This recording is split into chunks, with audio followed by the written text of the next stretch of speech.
Srbija je nedavno dobila status zvezde u usponu. Navodi se na jednom internet sajtu koji se bavi dostignućima i trendovima u naučnom istraživanju. Naša zemlja najbolje je rangirana u inženjerstvu, izučavanju svojstava materijala, fizici, neurologiji, farmakologiji i toksikologiji. Da ovakvi rezultati u brojnim disciplinama u Srbiji ne treba da budu iznenađenje, svedoči činjenica da je sa naših prostora ponikao veliki broj svetski poznatih i priznatih naučnika, čija slava ni danas ne bledi. Neki od njih, može se reći, u svoje vreme bili su neshvaćeni, ali su svakako iza sebe ostavili dubok trag. 4 fantastična otkrića naših naučnika koja su promenila svet su Milankovićevi ciklusi Zemlje, Pupinovi kalemovi, otkriće vinčanske kulture i Teslina naizmenična struja. To je samo delić onoga što su darovali čovečanstvu. Ruđer Bošković je bio profesor univerziteta, osnivač Milanske observatorije i direktor Optičkog instituta Francuske mornarice. Rođen je 18. maja 1711. u Dubrovniku. Tvorac je jedinstvenog zakona sile. Smatrao je da je elementarna čestica bez dimenzije izvor sile, a vreme i prostor je, nasuprot Njutnu, smatrao relativnim. Pronašao je 2 geometrijska metoda za određivanje elemenata sunčeve rotacije na osnovu posmatranja položaja 3 tela. Izračunao je dimenzije ispljoštenosti Zemlje i otkrio geometrijski model izračunavanja putanja kometa. Osnovnu školu sam učio kao većina trgovačke dece u to doba, gde sam učio gramatiku, humanioru i retoriku. Bio sam marljiv đak i lako sam usvajao gradivo. Sa 14 godina poslat sam u Rim na dalje školovanje u rimski kolegiju. U tajne matematike uveo me je Horacije Borgundino, humanista i ljubitelj poezije. Astronomske instrumente i metodologiju rada sam upoznao posmatrajući Merkura ispred Sunca. Moj prvi rad iz astronomije je bio o sunčevim pegama, koji je objavljen 1736. godine. U svojoj potrazi za znanjem proputovao sam celu Evropu, od Engleske do Carigrada. Temeljnim istraživanjima došao sam do jedinstvenog zakona sile, pretpostavljajući da postoji ne samo privlačenje, kako kaže Njutnov zakon, nego i odbijanje u neizmeničnom menjanju na malim rastojanjima između tela. Siguran sam da je elementarna čestica bez dimenzija izvor sile, a vreme i prostor je nasuprot Njutnu smatran relativnim, što je kasnije dokazao Albert Einstein. Pronašao sam 2 geometrijska metoda za određivanje elemenata sunčeve rotacije na osnovu posmatranja položaja 3 tela, zatim izračunao dimenzije i ispljoštenost Zemlje.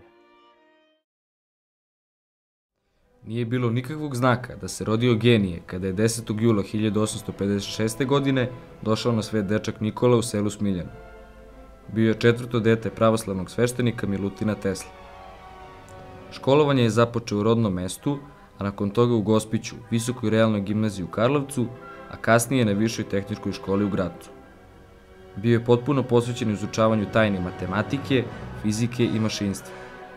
Njegov put je išao od pomoćnog inženjera u Mariboru do Amerike, gde je vodio svoju borbu u ratu struja i odneo pobedu osvetljenu neizmeničnom struju. Istraživao je bežični prenos signala i energije, a neki od svojih najznačajnijih eksperimenata obavio je 1899. godine u Colorado Springsu. Pošao je od pretpostavke da je moguć neograničen prenos energije do bilo kog mesta na planeti bez ikakvih gubitaka. Da bi to dokazao, trebalo je kao prvi čovek na svetu da pokuša da stvori veštačke munje i u tome je uspeo. Munje sa vrha kugle sevale su prema tlu i tako stvarale snažne talase koji su proticali sa jednog na drugi kraj planete. Kao sporadan efekat eksperimenta, postavljen je do sada neprevaziđen rekord najveća munja koju je čovek stvorio, dužine oko 40 km. Drugi Teslin cilj je bio da pošalje niskofrekventne signale kroz prostor između površine Zemlje i ionosfere. Treći projekat se odnosio na pokušaj da se bežičnim putem prenese energija do ionosferskog omotača Zemlje udaljenog oko 80 km od površine. Posle povratka objavio je zanimljiv članak u magazinu Senčere. Najavio je da će uskoro moći da posebnom antenom sakuplja i akumulira energiju Sunca. Električnom energijom je želeo da ostvari kontrolu vremenskih prilika i želeo je da ostvari projekat globalnog sistema bežičnog komuniciranja.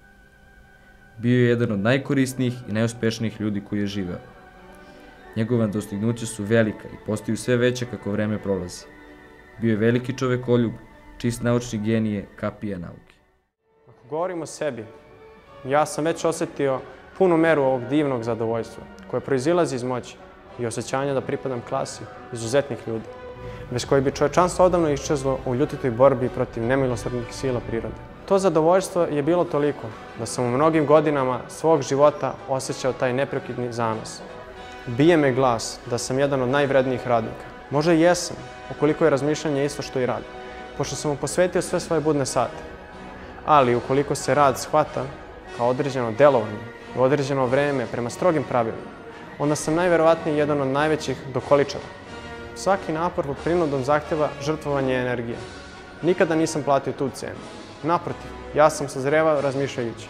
Naši prvi pokušaji su potpuno instinktivni, podstaknuti maštom, živom i nedisciplinovanom.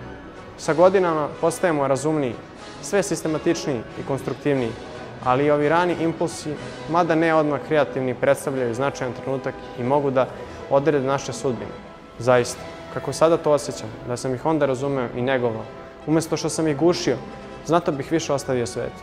Ali tek u zrelom dobu sam shvatio da sam izumitelj. Svojoj majci moram da zahvalim na izumiteljskom daru koji mi je ostavila. I vežbe koje mi je otac zadavao mora da su bile od izuzetne koristi. One su se sastojale od svakojakih zadataka. Zadavao mi je, na primjer, da pogađam tuđe misli, da otkrivam nedostatke nekog izraza, da ponavljam dugačke rečenice ili da računam napamet. Nesumnjivo je da su te svakodnevne lekcije, čija svrha bila jačanje moje memorije, mog rasuđivanja, a naročito mog kritičnog razmišljanja, bile veoma korisne. Ništa ne čini čoveka toliko srećnim kao njegovo pošteno uverenje da je učinio sve što je mogao ulažući u svoj rad i svoje najbolje sposobnosti.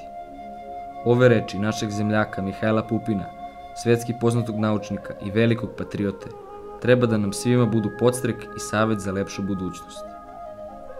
Mihajlo Pupin, iako rodom iz malog banatskog sela Idvora i iz siromašne višečlane porodice, uspeo je da ostvari svoj životni san, da odputuje u inostranstvo i postigne veliko priznanje za doprinos nauci. Sve ono za što se borio, šta je uradio i stvorio, vredelo je i njegov trud se isplatio. Mihajlo je pošao u svet tražeći znanje, a imanje je usledilo zasluženim radom. Za Mihajla su novac, nauka, pronalasci i borba imali smisla jedino ako su služili ljudskom napretku i sreći. Mihajlo Pupin izumio je velika tehnička otkrića. Njegovi pronalasci u domenu telegrafije i telefonije su ogromni. Rođen sam 1854. u ovoj kući, u selu Idvor, u Banatu. Moji roditelji, iako neobrazovani, su bili veoma inteligentni ljudi i razumeli su značaj nauke, zbog čega su me podržavali od najranijih školovanja. Znanje su zlatne lestvice koje nas vode do nebesa. Znanje je svetlost koja nam pokazuje put kroz život i vodi nas u život budućnosti pun večne slave. Tu izreku je često govorila moja majka Olimpijada Pupin. Predavao sam teorijsku fiziku i elektromehaniku na Univerzitetu u Kolumbiji i patentirao sam čak 24 svoje pronalaska, zbog kojih sam dobio brojne nagrade i priznanja. Mojim najznačajnijim pronalaskom se smatraju Pupinovi kalemovi, koji služe za slabljenje signala duž telefonskih vodova i koji pokazuju put telefoniji na velikim rastojanjima. 1920. dobio sam Edisonovu medalju zbog svog velikog doprinosa nauci. Rođen je 1868. u Beogradu, a kasnije je stekao nadimak Mika Alas. Već kod profesora Dimitrija Nešića na liceju zainteresovao se i pokazao talenat za matematiku, a u 2 maha dobio je nagrade za svetosavske temate. Po završetku velike škole u Beogradu 1889. godine, iako nije dobio stipendiju države, obrazovanje je nastavio u Francuskoj i tamo se istakao kao jedan od najboljih studenata. Doktorirao je godinu dana pre roka sa disertacijom o nulama i beskonačnostima integrala algebarskih diferencijalnih jednačina. Po povratku u Beograd 1894. izabran je za redovnog profesora velike škole, gde je ostao do penzionisanja 1938. Već 1897. godine imao sam oko 20 publikovanih naučnih radova iz matematike. Iste godine izabran sam za dopisnog, a 1900. proglašen za redovnog člana Srpske akademije nauka. U svojoj bogatoj naučnoj delatnosti objavio sam preko 250 radova i 12 posebnih naučnih dela iz raznih oblasti matematike. Učestvovao sam u stvaranju novih naučnih disciplina, matematičke fenomenologije i teorije matematičkih spektara. O svojim istraživanjima govorio sam na brojnim međunarodnim skupovima, a moje ime postalo je poznato širom Evrope. Biran sam za počasnog doktora na akademijama Bukurešta, Praga, Varšave i Krakova.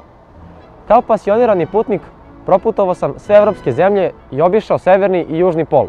Pisao sam putopise, roman Jegulje i napisao knjigu Đerdapski ribolovi u prošlosti i sadašnjosti. Zbog svoje strasti prema ribarstvu dobio sam nadimak Alas. Pošlo mi je za rukom ono što se samo retkima ostvari, da budem uvažen u svojoj sredini, ali i da steknem svetsku slavu. Družio sam se sa običnim ljudima iz Savamale, ali i sa intelektualcima i obrazovanim. Brinuo sam se o starim i iznemoglim ribarima Donjeg Dunava istom snagom kao i o mladim saradnicima u nauci.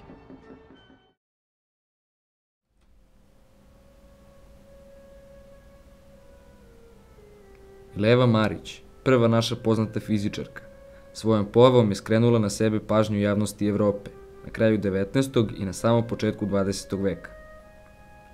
Ova mudra, skromna, tiha naučnica uvek je bila sa radošću okrenuta dokazanim istinama koje je ljudima upravo matematika omogućila. Zato je veoma darovita i uporna, marljivo radila, prionula da i sama proučava i otkriva one zakonitosti prirodnih pojava koji su se i činile i naizgled bile nedokučive. Matematika i fizika budile su njeno veliko interesovanje. Dobra koncentracija ukazivala je predavačima da ima talenta za egzaktne nauke. Uspeće, uz pomoć supruga Alberta Einsteina i svojih kolega, da pronalazi, otkriva i doprinese spoznaji i dokazima pretpostavki mnogih nepoznanica života na našoj planeti. Bila sam jedina devojka koja je 1891. godine pohađala klasičnu gimnaziju u Zagrebu. A uz veliku podršku roditelja, naročito oca, studirala sam matematiku i fiziku na univerzitetu u Cirihu. Boraveći tamo, zaljubila sam se u Alberta Einsteina. Venčali smo se 1903. godine u Švajcarskoj u Bernu. Zajedno smo radili na značajnom projektu koji će njega učiniti najslavnijim naučnikom 20. veka. Kada je postao slavan, razveo se od mene i moj doprinos njegovom radu ostao je skriven. Rođena sam u Titelu u Vojvodini 1875. godine sa deformitetom zbog kojeg sam hramala i zbog kojeg su mi se deca u školi podsmevali. Stidljiva po prirodi, postala sam još poučenija, ali to me nije sprečilo da se dalje obrazujem i da se upišem na fakultet. Iako je Ciriški univerzitet bio prvi u Evropi koji je ženama dozvoljavao da studiraju, tamo sam se osjećala da me kao ženu ocenjuju sa drugačijim kriterijumom. Da mi na kraju ispitna komisija odbila da mi izda diplomu iz neobjašnjivih razloga. Na univerzitetu sam upoznala Alberta, koji je bio moja prva i jedina ljubav. Moja posvećenost nauci bila je jača od prepreka na koje sam tokom života nailazila. Na vrhuncu stvaralačke energije, Albert i ja smo osmislili teoriju relativiteta prema kojoj vreme i prostor nisu apsolutni, već zavise od osobe koja ih posmatra i procenjuje. Pošto smo živjeli u vremenu u kom je bilo prirodno da žena radi za svog muža, Albert je pokupio svu slavu i postao profesor na univerzitetu u Bernu. 1965. godine sovjetski naučnici su, posle snimanja tamne strane meseca, koja se vidi sa zemlje, dali jednom krateru ime srpskog naučnika Milutina Milankovića. Tu odluku je potvrdila i Međunarodna astronomska unija, koja će kasnije jednom krateru na Marsu i jednom planetoidu dati njegovo ime. Milanković je po profesiji bio inženjer građevine, astronom, matematičar, geofizičar, ali iznad svega utemeljivač moderne klimatologije i klimatskog modeliranja. Radeći na problemu uticaja astronomskih faktora na klimu tokom geološke prošlosti Zemlje, Milanković je na egzaktan način objasnio periodizacije nastanka, razvoja i povlačenja glacijalnih faza u toku proteklih 600.000 godina. Primenjujući matematički aparat i koristeći prethodna saznanja naučnika i u svesrdu pomoć svoga kolege, astronoma Vojislava Miškovića, Milanković je dokazao da su precesije, promena nagiba ose rotacije, ekscentrična putanja Zemlje oko Sunca, dominantni dugoperiodični faktori na promenu klime u geološkoj prošlosti. Sam je, naravno, dao najveći doprinos. Milankovićev kalendar je do sada najpreciznije urađen kalendar, ali nažalost ni do dana današnjeg, iako je u suštini prihvaćen na Svepravoslavnom kongresu 30. maja 1923. godine u Carigradu, nikada nije zaživeo. Milanković istovremeno je jedan od tvoraca tektonike ploča koje se intenzivno primenjuju u geologiji. Milutin Milanković je svakako naučni genije, koga je svet definitivno priznao 10. decembra 1976. godine, kada su u časopisu Nauka objavljeni konačni rezultati opsežnog petogodišnjeg projekta. Kuća u kojoj sam se rodio nalazi se na samoj obali Dunava. Moj otac Milan oženio se mojom majkom Elisavetom i 1879. godine Bog im je podario blizance, moju sestru Milenu i mene.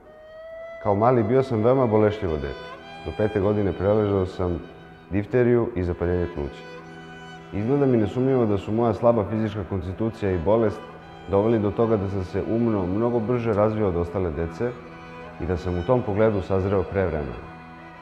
U školi nisam volao da učim kao papagaj, već sam se sve trudio da prozrem svojim duhovnim okom. Svih godina školovanja držao sam mesto najboljeg učenika. Veliki uticaj na mene imao je moj profesor filozofije i matematike Vladimir Varićak. Učio me je da egzaktno mislim i jasno se izražavam. Osposobio sam se da budem samouk, a da pri tome moje znanje bude siguran temelj nad kojim se može zidati sprat za spratom. Upisao sam Bečku politehniku i sa uspehom je završio i tek posle studija počeo sam dobijati jasnije pojmove o širokom prostranstvu nauke i tehnike. Uvideo sam jasnije nego pre da se hvatanjem beležaka na predavanjima ne postaje inženjer, a kamoli naučnik, a želeo sam da postanem jedno i drugo. Upirao sam pogled ka nebeskom svodu i posmatrao njegove zvezde. Nisam se brinuo o tome kako se stiču pare, već kako se stiču znanja. Svojim mislima sam mogao dati slobodan let. Kad na krilima svoje uobrazilje preduzimao sam daleka putovanja ili u daleku prošlost, da bih izbliza osmotrio ono što je nauka opazila iz daleka.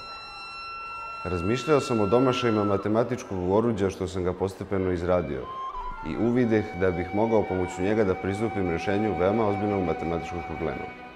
Malo po malo mogao ga obuhvatiti mislima u svoj njegovoj celini.